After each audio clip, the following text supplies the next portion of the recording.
गुप्त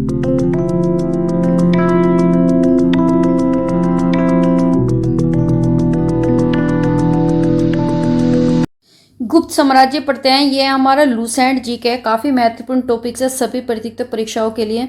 तो इसमें सबसे पहले कि गुप्त साम्राज्य का उदय 3वीं शताब्दी के अंत में प्रयाग के निकट कौशाम्बी में हुआ था। तो कहाँ पे हुआ था? कौशाम्बी में हुआ था। गुप्त वंश के संस्थापक श्री गुप्त थे, जिसका जो कार्यकाल रहा है 240 से 280 ईस्वी के बीच में रहा है।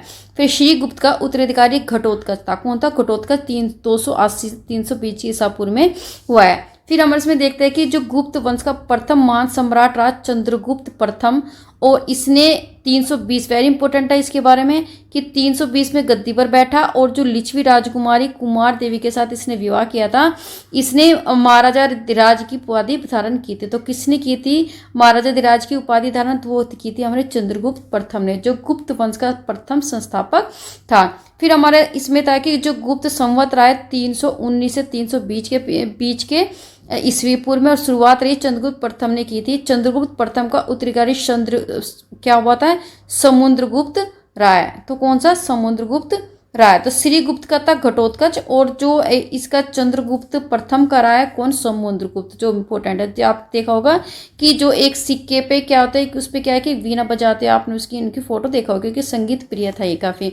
335 में राजगद्दी पर बैठा। इसने जो आर्यवर्त के 9 शासकों और दक्षिणावर्त के 12 शासकों को पराजित किया। तो काफी ये क्या धनुधारी था, काफी ये प्रसिद्ध राजा रहा है। इन्हीं जो विजयों के कारण इसे भारत का नेपोलियन बोला जाता है। तो पूछा जाता है कि किसको भारत का नेपोलियन बोला जाता है? तो समुद्रगुप्त।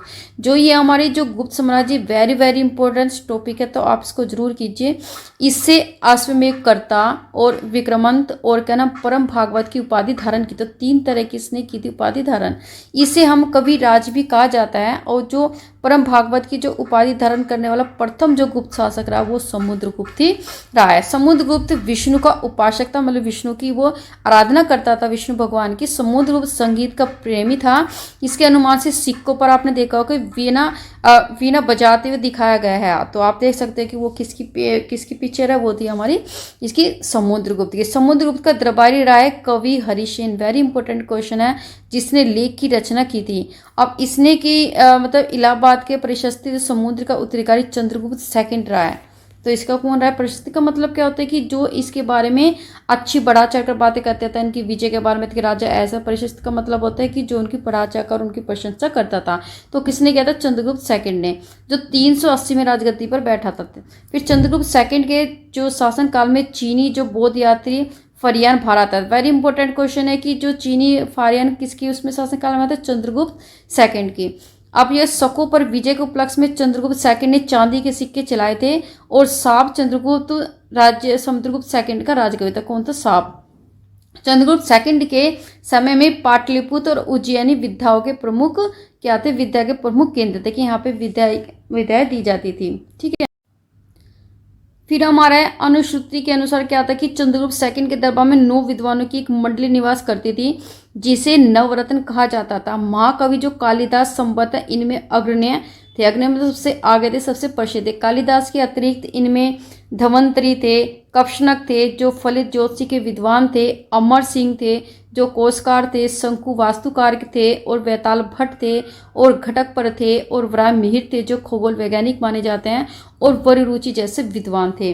चंद्रगुप्त सेकंड का जो शांति विग्रह जो सचिव वीरसेन रहा है, जो से मतालंबी का मतलब होता है कि जो शिव को मानने वाले थे, जिसमें शिव की पूजा के लिए उदयगिरी पहाड़ी पर एक गुफा का निर्माण कराया था इसने। और जो वीरसेन व्याकरण, न्याय, मीमांसा और शब्द का प्राकंड पंडित और एक कवि भी था।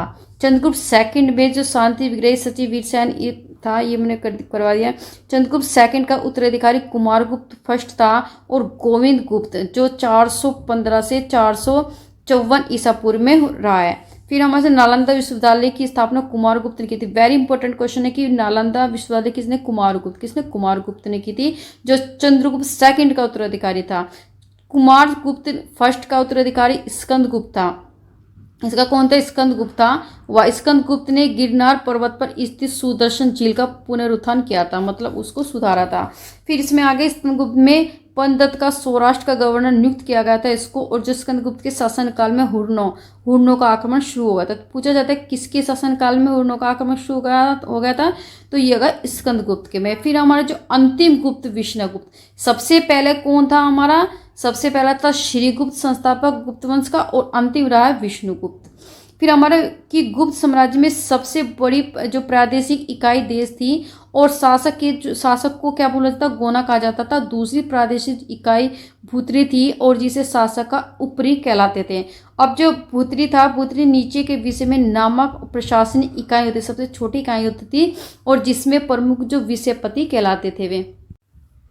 फिर इसमें क्या था कि पुलिस विभाग का मुख्य अधिकारी को उसको अमृतदंड पार्षद कहलाता था। पुलिस विभाग का साधारण जो कर्मचारी को चाट भाट कहा जाता था, और प्रशासन की सबसे छोटी इकाई ग्राम थी।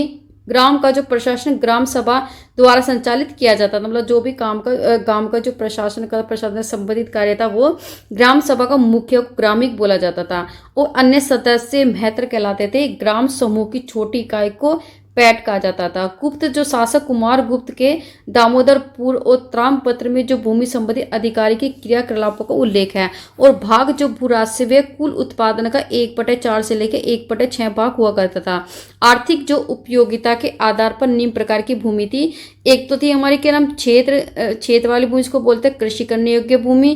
फिर वास्तु वाली भूमि थी तो उसको वास करने वाली थी। अब चरगाह भूमि थी तो उसको पशुओं के चारा योग्य भूमि थी। फिर हमारा सिल एक ऐसी भूमि थी जोतने योग्य नहीं होती, जैसे बंजर भूमि होती थी, तो बंजर जैसी होती तो सिल बोल देते हैं। और अप्रत ऐसी भूमि थी जंगली होती थी, मतलब वो जंगल के लिए बनाए हुए थे, जिसमें पेड़ पौधे होते थे और क्या नाम जानवर वगैरह के लिए बनाए गए थे। गुप्तकालीन मंदिर रहे हैं कौन कौन, तो विष्णुगुप्त जो मंदिर है तिगवा जबलपुर मध्य प्रदेश में है ये। अब में दशावतार मंदिर है वो नैना कुठार मध्य प्रदेश में है, और शिव मंदिर है वो हमारा भूमरा नागौड़ा मध्य प्रदेश, और अरियान में खोए नागौड़ ये भी एमपी में, ये इसमें मध्य प्रदेश में ही है। भीतरगांव कानपुर उत्तर प्रदेश में ईंटों के द्वारा निर्मित किया गया, और जो भीतरगांव मंदिर ये कानपुर में भी है, जो हमारे उत्तर प्रदेश में पड़ता है। अब जो सिंचाई के लिए जो रहट और जो घंटी यंत्र का भी प्रयोग था, और श्रेणी के प्रदान को ज्येष्ठा कहा जाता था। गुप्त काल में उज्जैन सर्वाधिक महत्वपूर्ण व्यापारिक केंद्र था। गुप्त राजाओं में सर्वाधिक स्वर्ण मुद्रिकाएं जारी की जाती थी। ये स्वर्ण जो मुद्राओं को अभिलेखों में दिनार कहा जाता था, मतलब जो भी लेख होते थे तो उनमें दिनार के नाम से जाना जाता था। अब जो हमारा इसमें है कि कार्यस्थल का जो सर्वप्रथम जो वर्णन था हमारा याग बल के स्मृति में मिलता है। इसमें कार्यस्थल का जो भी कार्य करते थे, और जाति के रूप में कार्यस्थल का सर्वप्रथम जो वर्णन है ओशनम स्मृति में मिलता है। अब जो हमारी विंध्य जंगल में सबर जाति के लोग अपने देवताओं को मनुष्य का मांस चढ़ाते थे, मतलब मनुष्य का मांस मार कर उसको मांस को वो चढ़ाते थे। अब गुफा संख्या जो 17 के चित्र को चित्रशाला कहा जाता था। इस चित्रशाला में बुद्ध के जन्म, जीवन, महापरिनिष्क्रमण और महापरिनिर्वाण की घटनाएं से संबंधित चित्र उतरता है, मतलब वो लगाए गए हैं इसमें गुफा में। अजंता की गुफाएं बौद्ध धर्म के महायान शाखा से संबंधित है। गुप्त काल में निर्मित अन्य गुफाएं बाघ की गुफाएं, जो बाघ जिलाधार मध्य प्रदेश नामक स्थान पर विंध्य पर्वत को काटकर बनाई गई थी। गुप्त काल में विष्णु शर्मा के द्वारा लिखित पंचतंत्र संस्कृत और संसार का सर्वाधिक प्रचलित ग्रंथ माना जाता था उस टाइम, और बाइबिल के बाद इसका दूसरा स्थान था। सबसे पहले बाइबिल, फिर इसका। इसे 5 भागों में बांटा गया है, किसमें, जैसे मित्रभेद, इसीलिए तो पंचतंत्र बोला गया है। तो मित्रभेद में, फिर मित्रलाभ में, संधि विग्रह में, और लब्ध प्रणाश में, और अपेक्षा कारित्व में। फिर आर्यभट्ट ने कौन कौन से लिखे, आर्यभट्टियम और सूर्य सिद्धांत नामक ग्रंथ लिखे गए थे। वेरी इंपॉर्टेंट क्वेश्चन है। उन्होंने सूर्य ग्रहण चंद्र ग्रहण की वास्तविक कारण बताया कि क्यों सूर्य ग्रहण होता है, क्यों चंद्र ग्रहण होता है। फिर हमारा आर्यभट्ट का जो पहला भारतीय नक्षत्र वैज्ञानिक थे वो, और उन्होंने घोषणा की थी पृथ्वी अपनी दूरी पर ही घूमती है। और वह मीर की पुस्तक थी व्रत संहिता, वेरी इंपॉर्टेंट है, जिसमें नक्षत्र विद्या के बारे में है जानकारी, वनस्पति शास्त्र के बारे में, प्राकृतिक इतिहास के बारे में, और भौतिक भूगोल के विषयों पर चर्चा की गई है। वह मीर ने पंच सिद्धांत और व्रजाक और लघु जातक की रचना भी की है। तो इंपॉर्टेंट क्वेश्चन है ये, ब्रह्मवीर ने ये वाली रचना की थे, व्रजाक और लघु जातक ने।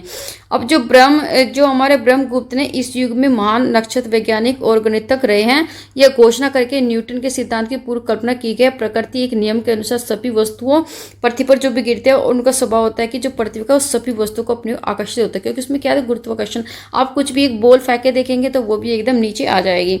तो गुप्त काल में और पारकाना पशु चिकित्सा और हास्य वेद लिखा गया। और जो नवीनतम की रचना थी गुप्त काल में की गई थी। इस पुस्तक में नुस्खे के बारे में, अमर सूत्र के बारे में, उपचार, सभी तरह की विद्या सम्मिलित थी। पुराणों में वर्तमान रूप में रचना गुप्त काल में की गई थी। ऐतिहासिक परंपराओं का इसमें उल्लेख है। फिर हमारे संस्कृत गुप्त राजाओं में शासकीय भाषा थी, मतलब शासक जो भी लेन देन होता था, जो भी वो सारी भाषाएं थी।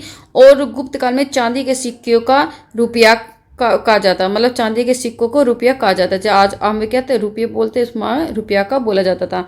और याज्ञवल्क्य, नारद और कात्यायन एवं बृहस्पति स्मृति की रचना भी इसमें की गई थी, गुप्त काल में ही हुई थी। फिर हमारा मंदिर बनाने की कला का जन्म गुप्त काल में, तो कितना इंपॉर्टेंट है ये जो हमारा, तो सभी तरह का इसमें हुआ था। फिर इनकी सबकी स्मृति फिर मतलब गुप्त काल में हुई थी। त्रिमूर्ति की अवधारणा का विकास गुप्त काल में हुआ था। फिर हमारा कि गुप्त वंश के शासक ने मंदिरों और ब्राह्मणों को सबसे अधिक ग्राम अनुदान दिया था। पूछा जाता है कि कौन से वंशज ने किया था मंदिरों में, सबसे गुप्त वंश के। और गुप्त काल में जो लौकिक साहित्य को सृजना के लिए स्मरणीय है।